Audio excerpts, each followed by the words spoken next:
En nuestras bodas de plata, Fernando no me dio un regalo. Se levantó frente a 100 invitados, sacó un sobre con los papeles del divorcio y dijo que 25 años conmigo habían sido suficientes. Después miró hacia la mujer joven que había llevado como supuesta asesora y añadió: «Mañana te vas del departamento. Yo voy a empezar de nuevo», lo dijo tranquilo, sin vergüenza, como si esos 25 años hubieran sido un trámite que acababa de cancelar. Su madre, Estela Villaseñor, sonrió desde su mesa. Renata, la mujer joven, bajó la mirada para esconder la sonrisa. Yo me levanté, tomé el micrófono y le recordé a Fernando algo que había decidido olvidar. Ese departamento no era suyo. Mis papás me lo habían regalado a mí. Pero esa noche empezó 3 semanas antes. Me desperté casi a las 3 de la mañana por una voz detrás de la puerta de la recámara. Fernando estaba en el pasillo, hablando por teléfono con su madre. «Tenemos que hacerlo bien, mamá», dijo en voz baja. «Lourdes no puede sospechar nada». «Claro que no, hijo», respondió Estela. «Ella confía en ti. Siempre ha confiado». Me quedé quieta, con los ojos abiertos en la oscuridad. Estela llamaba seguido, pero esa madrugada su voz tenía otra cosa. Estaba demasiado despierta, demasiado segura. Cuando Fernando volvió a la cama, cerré los ojos. Se acostó con cuidado, pero no pudo esconder la tensión del cuerpo. Yo lo conocía. Algo estaba preparando. A la mañana siguiente apareció con una ternura que ya no usaba conmigo. «Lourdes, mi amor», dijo mientras me besaba la mejilla. «Hoy podríamos escoger el lugar para el aniversario. Quiero que todo salga perfecto». En 25 años, Fernando nunca había querido encargarse de una celebración. Yo elegía el restaurante, llamaba a la familia, revisaba menús, resolvía detalles. Él llegaba al final para criticar algo. «Está bien», respondí. Se fue apurado, pero olvidó el celular sobre el buró. Al pasar junto a la cama, la pantalla se encendió. Llamar a R, 11 de la mañana. No suelo revisar teléfonos. Nunca lo hice. Pero aquella letra se me quedó clavada. Cuando volvió por sus llaves, yo estaba regando las plantas. «¿Quién es la R que tienes agendada?», pregunté. Fernando se detuvo. Fue un segundo, nada más, pero vi el susto en sus ojos. «Rodríguez», dijo enseguida. «Un proveedor de Monterrey. Me está ayudando con un tema del trabajo». Mentía. Cuando Fernando mentía, le temblaba el párpado izquierdo. Le estaba temblando. «Ah, ya», dije. Después de que se fue, me quedé mirando el cielo gris de octubre sobre Zapopan. Vivíamos en Puerta de Hierro, en un departamento amplio que mis papás habían comprado antes de mi boda. Para Fernando siempre fue nuestro departamento. Para Estela, el departamento de mi hijo. Yo dejé pasar esas frases durante años, por cansancio, por paz, por no discutir. Fernando y yo nos conocimos en la universidad. Yo estudiaba contaduría y él empezaba en una desarrolladora inmobiliaria. Nos casamos pensando en hijos, domingos familiares y una mesa larga. Los hijos nunca llegaron. Fuimos con médicos, hicimos estudios, esperamos. No hubo explicación clara. Yo lo sufrí en silencio. Fernando se volvió más frío. Estela empezó con sus frases de veneno lento. «Una casa sin niños se enfría. Mi hijo siempre quiso ser papá. Hay mujeres con suerte para eso, y otras no». Nunca gritaba. No lo necesitaba. Decía esas cosas con una sonrisa limpia y luego pedía café. Esa misma tarde, Estela llegó al departamento sin avisar. Entró con su bolsa de piel y su perfume fuerte, como si la casa también fuera de ella. «Lourdes, querida, ¿ya preparando la fiesta? Fernando quiere hacerla en un restaurante», dije. «Mejor. Una fecha así necesita lucir». Recorrió la sala con la mirada, midiendo los muebles, los cuadros, el silencio. Luego se sentó. «He estado pensando en el futuro», dijo. «Fernando ya tiene 53, y ustedes no tuvieron hijos. Tal vez deberían hacer testamento». «¿Para quién, Estela?» «Para la familia. Mis sobrinos, por ejemplo, son buenos muchachos. Si no dejan nada arreglado, luego todo se complica». Dejé la taza sobre la mesa. «Eso no tiene nada que ver contigo». Ella sonrió. «Solo me preocupo, hija». «Hija». En 25 años nunca me había llamado así. «Por cierto», agregó, como si acabara de acordarse. ¿Dónde guardan las escrituras del departamento? Uno nunca sabe. Conviene tener los papeles ubicados. La miré fijo. En la caja fuerte. Muy bien, dijo. Muy prudente. Cuando se fue, ya no pude decirme que eran coincidencias. La llamada de madrugada, la R del calendario, la amabilidad de Fernando, Estela preguntando por escrituras. Algo estaba pasando y los dos creían que yo no lo veía. Entré al estudio de Fernando. Su computadora siempre había tenido la misma clave la fecha en que nos conocimos. La escribí. No entró. Probé su cumpleaños, luego el de Estela. Nada. Probé nuestra fecha de boda al revés. Entró. El historial estaba lleno de búsquedas de las últimas 2 semanas. Divorcio y bienes en común. Convenio de renuncia de derechos. Departamento en divorcio Zapopan. Abogado familiar, patrimonio, matrimonio. Sentí las manos frías. Durante los días siguientes, Fernando estuvo más atento de lo normal. Me abría la puerta, me preguntaba si quería cenar fuera, hablaba del aniversario como si de pronto le importara. Yo seguí observando. Para cuando Claudia, una amiga de la universidad, me llamó, ya faltaba poco más de una semana para la fiesta. Lourdes, vi a Fernando en Andares, dijo sin rodeos. Estaba en una joyería con una muchacha joven. Ella se le colgaba del brazo. Tuve que sentarme. ¿Cómo era? Como de 30. Muy arreglada, abrigo caro, uñas perfectas, bonita, pero con una cara de interesada que no se le podía quitar. Perdón, pero tenía que decírtelo. Gracias, respondí. Esa noche Fernando llegó con rosas y chocolates. Para el amor de mi vida, dijo. Me besó y tuve que hacer fuerza para no apartarme. Tenemos que hablar de nuestro futuro, le dije. Se tensó. Prendió la televisión para no mirarme. Después de la fiesta hablamos. No arruinemos el ambiente. Falta una semana. Después de la fiesta. Ahí estaba el verdadero plazo. Al día siguiente, Fernando dejó el celular cargando en la cocina mientras se metía a bañar. Entró una llamada de Estela. No contesté. 1 minuto después, llegó una nota de voz. Fer, soy yo. Ya hablé con el licenciado Mendoza. Todo puede arreglarse. Lo importante es que ella no sospeche hasta el último momento. Llámame. Mendoza no era proveedor, era abogado. El teléfono seguía desbloqueado porque Fernando acababa de usarlo. Abrí los mensajes. No tuve que buscar mucho. Renata, mi amor, ten paciencia. Después del aniversario todo queda resuelto. Me dijiste que para Año Nuevo íbamos a vivir juntos. Estoy cansada de esconderme. Mi mamá ya habló con Mendoza. Lourdes no sospecha nada. Si lo hacemos bien, ella firma y yo conservo el departamento. Seguí leyendo. Mamá, ¿segura que las escrituras están a nombre de los dos? Hijo, yo vi papeles del condominio con tu nombre. Mendoza dice que con eso podemos presionarla. Lo importante es que firme el convenio. Y si no firma, va a firmar. Después de lo que le vas a hacer frente a todos, no le quedará de otra. Me senté en la cocina con el celular en la mano. Estaban hablando de mi vida como si yo fuera un trámite. Copié los mensajes, tomé fotos y dejé el teléfono donde estaba. Ese mismo día llamé a Silvia Montaño, amiga de la universidad y abogada familiar. Necesito verte, le dije. Hoy. Su despacho estaba en una torre de Guadalajara. Salí después de mediodía desde Zapopan, con tráfico pesado y el estómago cerrado. Silvia me abrazó y enseguida supo que no iba por una duda simple. Cuéntame. Le conté todo la llamada. Renata, Estela, Mendoza, la fiesta, el plan de hacerme firmar. Silvia escuchó sin dramatizar. Primero, nadie puede obligarte a firmar un convenio, dijo. Segundo, hay que revisar el departamento. ¿Quién lo pagó? Mis papás, antes de casarme. Fernando aparece en recibos del condominio y servicios, pero la compra la hicieron ellos para mí. Entonces, necesitamos el expediente. Aunque estén bajo sociedad legal, lo donado a tu nombre y lo heredado a título personal no se trata igual que lo comprado entre los dos.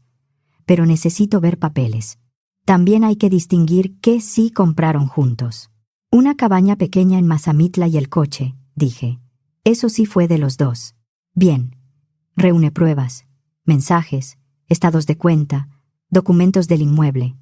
Abre una cuenta personal y mueve solo lo que puedas justificar. Y no les digas que sabes. ¿Crees que quieran acusarme de algo? Quieren quebrarte. Eso ya es suficiente.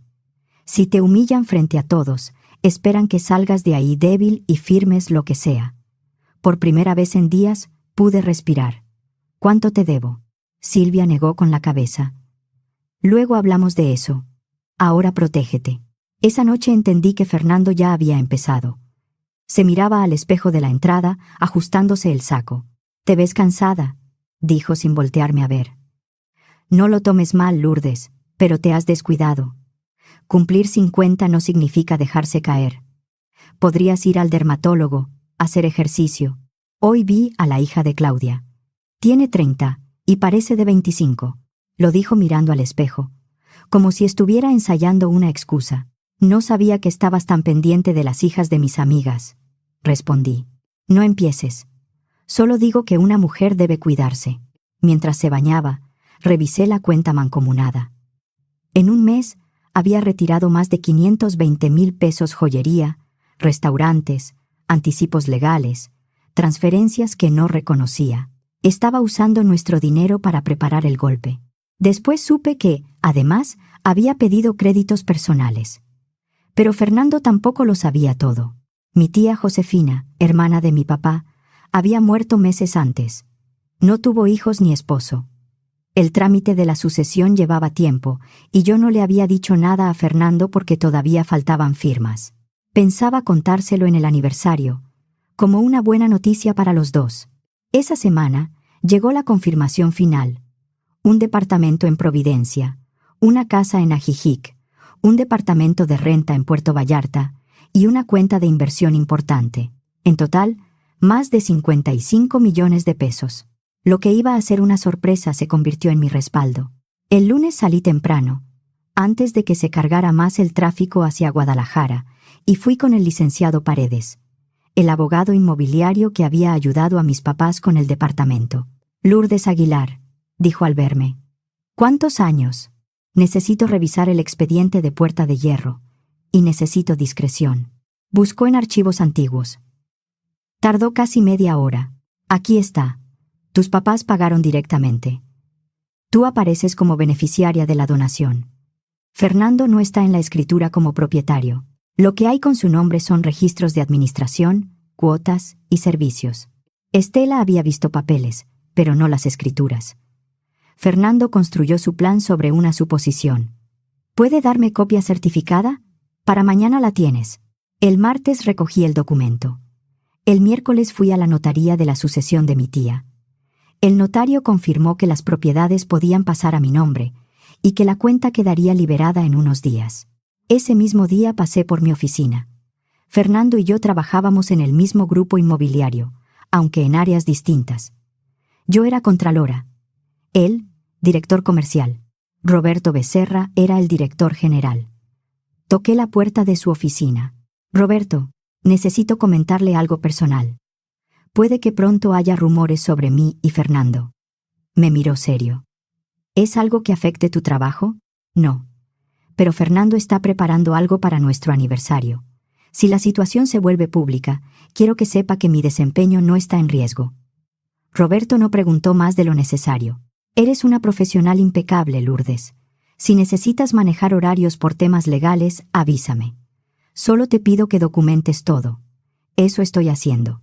Al salir de ahí, entendí que Fernando no solo quería quitarme la casa. Quería que todos me vieran rota: familia, amigos, compañeros. Quería que nadie me creyera fuerte después de escucharlo hablar. Esa tarde Estela volvió al departamento. Traía un sobre color crema. «Esto es para ti, hija», dijo con una dulzura falsa. Dentro venía una tarjeta de Mendoza y Asociados Divorcios, convenios patrimoniales, liquidación de bienes. «Una consulta sin costo», dijo. «Por si algún día se ofrece». «Qué considerado», respondí. Ella me apretó la mano. «Yo solo quiero que estés bien». Era la primera vez que me llamaba hija tantas veces en una semana. Ya no me dolió. Me confirmó que el golpe estaba cerca. El jueves pasé al hotel de Andares donde Fernando había reservado la fiesta. Quería ver el lugar donde pensaba hacerlo. En la entrada vi a Renata hablando por teléfono. «Fer, mi amor, el salón está precioso», decía.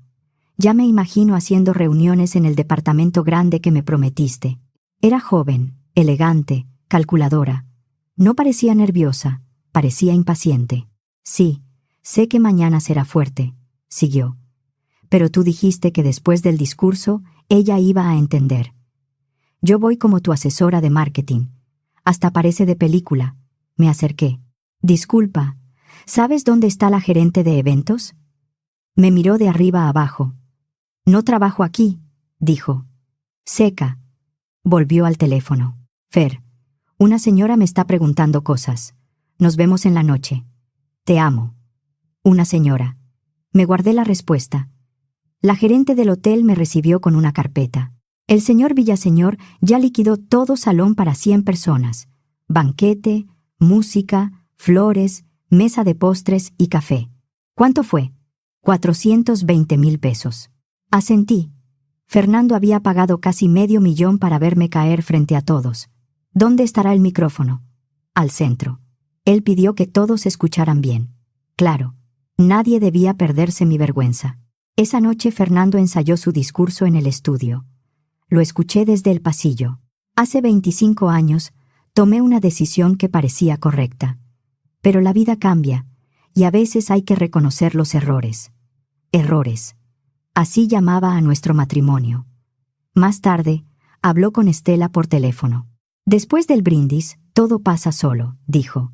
«Si ella sale lastimada, ni modo. No voy a pasar el resto de mi vida cuidando sus sentimientos». Y Mendoza va como conocido de la familia. Después pasa al departamento y le pone los papeles enfrente. «Después de lo que yo puse para esto, tiene que salir bien», dijo Estela. «Va a salir bien, mamá. Y Renata también va. La voy a presentar como apoyo externo de marketing». Esa noche no lloré. Guardé mis documentos en una carpeta mensajes, movimientos bancarios, constancia del departamento y papeles de la herencia. Al día siguiente, Fernando amaneció feliz. «Hoy es un gran día», dijo, ajustándose la corbata. «Nuestro aniversario. No solo eso. Mañana tu vida va a cambiar». Lo miré. «Fernando, ¿alguna vez me amaste de verdad?». Se quedó quieto. «Qué pregunta tan rara. Contéstame». «Claro que te amé. Y todavía te quiero. A mi manera. A su manera. Como quien conserva un sillón viejo porque todavía sirve». Por la tarde me puse un vestido azul oscuro. No lo compré para él. Lo compré para mí. En esos pocos minutos hasta Andares, casi no hablamos. Fernando golpeaba el volante con los dedos. Yo miraba las luces de Zapopan por la ventana, con la carpeta dentro del bolso. Al llegar, me tomó del brazo. «Pase lo que pase hoy, te deseo lo mejor». «Eso espero, Fernando». El salón estaba lleno. 100 personas sentadas entre flores blancas, velas y copas. Familia, compañeros, vecinos, conocidos. Todos pensaban que iban a celebrar un matrimonio largo. Renata estaba en una esquina, vestida como invitada principal, aunque Fernando la presentó como asesora de marketing. Estela iba de mesa en mesa, orgullosa, recibiendo felicitaciones por su hijo. En una mesa del fondo estaba Mendoza, serio, con traje oscuro, fingiendo ser un conocido más. Roberto Becerra se acercó a saludarnos. «Felicidades. 25 años no se ven todos los días». «Gracias», dijo Fernando. «Preparé unas palabras especiales». Poco después, el maestro de ceremonias pidió atención. «El señor Fernando Villaseñor quiere decir unas palabras en honor a su esposa». Fernando se levantó con el micrófono.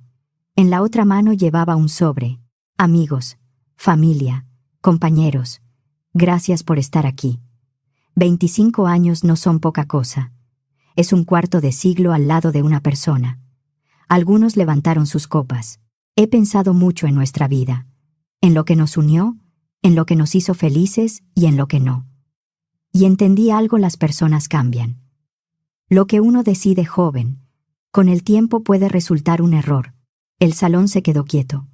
«Fernando», dije en voz baja, ¿Qué haces? La verdad, Lourdes, ya es hora. Miró a los invitados. Durante 25 años, soporté una vida con una mujer que no era para mí. Una mujer gris, aburrida, sin ambición, que nunca entendió lo que necesita un hombre exitoso. El murmullo fue inmediato. «Fernando, ¿estás bien?», preguntó alguien. «Estoy mejor que nunca. Nuestro matrimonio terminó. Voy a pedir el divorcio». Sacó unos papeles del sobre y los puso sobre la mesa principal. «Quiero una división justa de los bienes. Lourdes debe salir del departamento mañana. Es momento de una nueva vida, nuevas relaciones, nuevos proyectos. Renata es joven, es una mujer viva, una mujer que sí entiende lo que necesito». Miró hacia ella. Renata sonrió. «¿Y esa muchacha quién es?», gritó Claudia. «Renata es una mujer maravillosa», dijo Fernando. «Y no voy a disculparme por querer ser feliz». Me levanté. Fernando todavía tenía el micrófono. Se lo quité despacio. No forcejeó. Estaba tan seguro de mi vergüenza que no imaginó mi voz. «Gracias, Fernando», dije. Muy claro. El salón guardó silencio. «Tienes razón en algo. Ya basta de mentiras. Yo sabía de esto desde hace 3 semanas. Sabía de Renata. Sabía de las llamadas con tu mamá. Sabía del licenciado Mendoza, que está sentado allá atrás, y del convenio que querían ponerme enfrente después de humillarme». Mendoza se puso pálido. Varios invitados voltearon hacia él. «Lourdes, no sabes lo que dices», interrumpió Fernando. «Sí sé. Por primera vez en mucho tiempo sé exactamente lo que digo». Saqué la carpeta. «Tu plan tenía un problema. El departamento de Puerta de Hierro no es tuyo. Mis papás lo pagaron y me lo donaron antes de que tú aparecieras en papeles del condominio. Tú confundiste recibos con propiedad. Aquí está la constancia del expediente y la copia certificada». Fernando retrocedió. «Eso no puede ser». «Sí puede. Abrí otra sección. Y hay algo más. Mi tía Josefina murió hace meses. La sucesión acaba de cerrarse. Me dejó un departamento en Providencia, una casa en Ajijic, un departamento en Puerto Vallarta y una cuenta de inversión. Más de 55 millones de pesos. Renata perdió el color. «Así que, Fernando, puedes pelear lo que corresponda por la cabaña de Mazamitla y el coche. Lo demás no te pertenece». Fernando abrió la boca, pero no encontró palabras. «Y ya que estamos siendo honestos, digamos cuánto costó este montaje. 420,000 pesos de nuestros ahorros para decirme frente a todos que era una mujer gris y sacarme de mi propia casa». La gente empezó a hablar al mismo tiempo. «Fernando, puedes irte con la mujer maravillosa que sí te entiende», dije. «Solo no a mi departamento». «Espera», murmuró. «¿Podemos hablar?» «No. Mañana inicio el divorcio. Y Mendoza puede retirarse». «No voy a firmar nada». Miré a los invitados. Lamento que hayan tenido que ver esto. Pero Fernando quiso hacerlo delante de todos. Entonces, delante de todos quedó claro. Dejé el micrófono sobre la mesa y caminé hacia la salida. A mis espaldas empezó el desastre. «Eres un sinvergüenza», gritó una mujer. «¿Cómo pudiste hacerle eso?». Roberto se acercó a Fernando. «Mañana te quiero en mi oficina», dijo. «Y esta noche no vuelvas a hablar en nombre de la empresa». «No es lo que parece», dijo Fernando. Lourdes lo torció todo. «Todos escuchamos lo que dijiste», respondió Marina. «Una compañera. La llamaste gris frente a 100 personas». Renata intentó salir, pero Fernando la tomó del brazo. «Fer, ¿qué está pasando?», exigió ella. «Me prometiste ese departamento. Me dijiste que después del divorcio íbamos a vivir ahí». «Baja la voz». «¿Por qué? ¿Ahora te da pena?». Los invitados voltearon. Algunos grababan. «Tú me compraste joyas con el dinero de ella», siguió Renata. «Pediste préstamos para sostener esta mentira. Uno de más de 300,000 pesos, otro de más de 200,000 pesos y hasta uno rápido porque ya no te alcanzaba. Todo para abogados, regalos y promesas». Estela corrió hacia él. «Fernando, ¿qué préstamos? ¿Qué hiciste?». «Mamá, ahora no». «¿Cómo que ahora no? Yo hipotecé mi casa para ayudarte con Mendoza». Renata soltó una risa dura. «¿Ven? No fui la única a la que engañó. Estela la miró con odio. «¿Tú lo volviste loco?» «No, señora. Su hijo ya venía así. Solo pensó que conmigo le iba a salir más barato empezar de nuevo». Dos hombres se acercaron para evitar que siguieran enfrentándose. Mendoza ya no estaba en su mesa. Se había ido sin despedirse. Fernando intentó levantar la voz sobre el murmullo. «Ustedes no entienden. Yo también tenía derecho a ser feliz». Mi tía Clara, que hasta entonces había guardado silencio, se paró frente a él. ¿Y ella no? ¿Ella solo estaba para que tú tuvieras casa, imagen y paciencia? Fernando no respondió. Un primo mío bajó el celular y dijo: «Esto ya está grabado». «No lo suban», pidió Fernando. «Es mi vida privada». Claudia le contestó desde su mesa. «La hiciste pública tú. Lo que pasó después, me lo contaron Claudia y Marina. Cuando yo crucé la puerta, Fernando todavía intentaba salvar algo. Todo esto se salió de control», repetía. «No era así». «¿No era así?», le dijo Roberto. «Lo planeaste frente a todos. Eso no se salió de control. Eso lo decidiste». Renata le exigió dinero ahí mismo. No por amor ni por dolor, por enojo. Le preguntó qué iba a pasar con los meses que había perdido, con el departamento prometido, con los viajes que él le aseguró que harían cuando yo firmara. Fernando le pidió que se callara. Ella no se calló. «Tu esposa no era ninguna tonta, Fernando», le dijo. «El que no quiso ver fuiste tú». Estela trató de jalarlo hacia una salida lateral. Ya no sonreía. Tenía la cara dura, pero no miraba a Fernando. Miraba las mesas, los celulares, las caras de la familia. Eso le dolía más que la verdad. «Vamos a hablar con Lourdes», dijo, «aunque sea para que no nos deje hundirnos». Fernando le contestó que era tarde. En eso tenía razón. Mendoza desapareció antes de que alguien pudiera hacerle una pregunta. Después, Silvia dejó constancia de su participación en el expediente y presentó una queja donde correspondía. No para armar otro espectáculo, sino para que quedara claro que había participado en una presión indebida. Esa noche, mientras yo regresaba al departamento, ellos se quedaron entre platos a medio comer, flores caras y meseros que recogían en silencio. Fernando quiso que esa noche no se olvidara. Nadie la olvidó. Yo salí del hotel antes de escuchar más. Afuera, el aire fresco me golpeó la cara. Me quedé unos segundos junto a la entrada, con la carpeta apretada contra el pecho. No me sentía triunfante. Me temblaban las manos, pero ya no estaba atrapada. Me fui en taxi al departamento. El conductor no preguntó nada. Se lo agradecí en silencio. Al llegar al edificio, no bajé de inmediato. Me quedé mirando la carpeta sobre mis piernas. Ahí estaba la prueba de que Fernando no podía sacarme de mi casa con un discurso. Durante los 3 meses siguientes hubo citatorios, llamadas de abogados y mensajes de Fernando que no respondí. Primero suplicaba, después se enojaba, luego volvía a pedir perdón. Silvia me pidió no entrar en ese vaivén. Todo por escrito, me dijo. Nada de llamadas largas, nada de reuniones a solas. Hice caso. Cambié cerraduras con aviso legal, ordené estados de cuenta, separé documentos y dejé que el proceso avanzara. No fue rápido ni limpio. Ningún divorcio lo es cuando una de las partes todavía cree que puede imponer su versión. Pero cada papel confirmaba lo mismo. Fernando había gastado, mentido y pedido créditos para un plan personal, no para nuestra casa. 3 meses después, en la primera audiencia importante, Fernando parecía otro hombre, más viejo, más delgado, con un traje que le quedaba grande. Ya no hablaba como dueño de nada. La jueza revisó los documentos. No cerró todo ese día, pero sí dejó asentado lo que Fernando más quería negar. Con base en las pruebas presentadas, se reconoce que el departamento de Puerta de Hierro tiene origen patrimonial acreditado como donación a favor de la señora Lourdes Aguilar. No se integra a la división pretendida por el señor Fernando Villaseñor. Fernando bajó la cabeza. La cabaña de Mazamitla y el vehículo adquirido durante el matrimonio se liquidarán conforme corresponda. Respecto a los créditos personales, quedó acreditado que fueron contraídos sin informar a la cónyuge y que no se destinaron al beneficio familiar. No serán tratados como deuda común en esta etapa del procedimiento.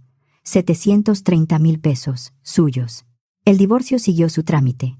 Pero el punto importante había quedado claro: el departamento no era de Fernando. Ya no podía usar mi casa como amenaza.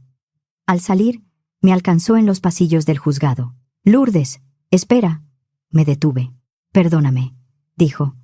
«Fui un egoísta. Tú no merecías eso». No supe si hablaba desde el arrepentimiento o desde la ruina. «No te deseo mal, Fernando», respondí. «Pero no vuelvas a buscarme. Lo que tuvimos terminó el día que decidiste humillarme para quitarme lo mío». «¿Ni como amigos?» «No». Seguí caminando. Fernando se quedó parado en el pasillo, con la carpeta pegada al pecho. Por un instante vi al muchacho que conocí en la universidad, antes de la ambición, antes de Estela metida en cada decisión, antes de que confundiera éxito con derecho a pisar a otros. Me dolió verlo así, pero ese dolor ya no me obligaba a salvarlo. La empresa abrió una revisión interna. No lo despidieron por infiel. Lo sacaron por el escándalo, por comprometer la reputación del grupo y por usar su cargo para sostener una imagen falsa. En ese medio todos se conocen. Encontrar otro puesto fue difícil. Con el tiempo supe que terminó manejando un coche usado como chofer de aplicación y viviendo con Estela en un departamento pequeño a las afueras de Guadalajara. Estela vendió su casa para cubrir lo que había hipotecado. No se arrepintió por mí, se arrepintió porque el plan le costó caro. Renata también siguió su camino. A los pocos meses apareció en redes con un empresario restaurantero. Fotos con flores enormes, joyas nuevas, viajes de fin de semana. No sé si era amor o conveniencia. Ya no era asunto mío. Fernando las vio, según me contaron, y entendió demasiado tarde que ella no buscaba amor. Buscaba una puerta de salida, y él no pudo dársela. Yo me fui un tiempo a Puerto Vallarta, al departamento de mi tía Josefina. Por las mañanas abría las ventanas y escuchaba el mar. Después de tantos años midiendo mis palabras para no molestar a Fernando, el silencio me pareció un descanso. No todo fue fácil. Hubo mañanas en que me desperté esperando escuchar sus pasos en la cocina. Hubo tardes en que me descubrí recordando viajes, comidas, cosas pequeñas que también habían sido reales. Que alguien te lastime no borra de golpe lo que quisiste. Solo te obliga a verlo completo. Silvia fue a verme una tarde. Nos sentamos en la terraza con café frío, mirando cómo bajaba la luz sobre la bahía. «¿Sientes que ganaste?», me preguntó. «No», le dije. «Siento que salí». Eso era más cierto que cualquier frase bonita. Había perdido años, confianza, una idea de familia, pero ya no tenía que negociar mi dignidad para conservar techo, reputación o compañía. La calma no llegó con la audiencia. Llegó después. En cosas pequeñas, una comida sin tensión, una noche sin revisar el teléfono de nadie, una decisión tomada sin miedo. Por eso, cuando llegó el momento de cerrar una etapa, no hice anuncios grandes. Solo empecé a vivir de otra manera. No fue inmediato. Primero terminé pendientes, cerré cuentas y dejé ordenado mi trabajo. Después, renuncié al grupo inmobiliario. Roberto intentó convencerme de quedarme. «Eres clave para nosotros», dijo. «Lo sé. Pero ya no quiero pasar mis días administrando edificios y problemas ajenos». Con parte de la herencia abrí una editorial pequeña. No era un gran negocio, pero era mío. Publicábamos traducciones cuidadas, libros que yo habría querido leer cuando era joven. Contraté a 5 personas y aprendí a trabajar sin pedir permiso por cada decisión. Un año después recibí una carta de Fernando. Decía que entendía el daño, que me había perdido por ambicioso, que no pedía perdón porque sabía que no lo merecía. La leí una vez y la guardé en un cajón. Esa noche salí a la terraza con café. Puerto Vallarta estaba lleno de luces. Había música lejos y olor a sal en el aire. Pensé en los 25 años, en lo que dolió, en lo que soporté y en lo que por fin había terminado. No me sentí vengada, me sentí fuera de peligro. Y eso, después de vivir tanto tiempo con alguien que confundió mi confianza con debilidad, fue suficiente.